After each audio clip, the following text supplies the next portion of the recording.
Welcome to the Salmon Runs YouTube. Enjoy the video. In this video, I will show you how to make delicious soup sticks at home. First, let's gather our simple ingredients. You'll need 1 1/2 cups of all-purpose flour, 6 tablespoons of very cold butter, and about 4 tablespoons of cold water. Don't forget 1/2 teaspoon of salt and any dried herbs you love, like rosemary or thyme. Using cold butter is key for a flaky texture, so cut it into small cubes. Now, let's make the dough.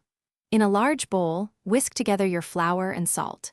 Next, add the cold, cubed butter and use a pastry blender or your fingertips to cut it into the flour until the mixture looks like coarse crumbs. Slowly add the cold water, 1 tablespoon at a time, mixing until a shaggy dough comes together.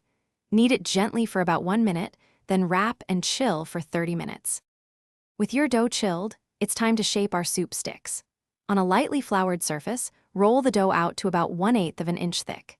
Using a sharp knife or pizza cutter, slice the dough into strips approximately 1/2 inch wide and 6 inches long. Carefully place these strips onto a baking sheet lined with parchment paper. Bake them in a preheated oven at 375 degrees Fahrenheit for about 15 minutes until golden brown. Your homemade soup sticks are now ready to enjoy. Serve them warm alongside your favorite bowl of soup for a delightful crunch.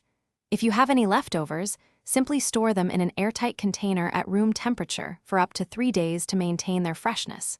Feel free to get creative next time by adding different herbs, spices, or even a sprinkle of cheese to the dough for unique flavor variations. Happy cooking! Thanks for watching. Consider subscribing if we helped you.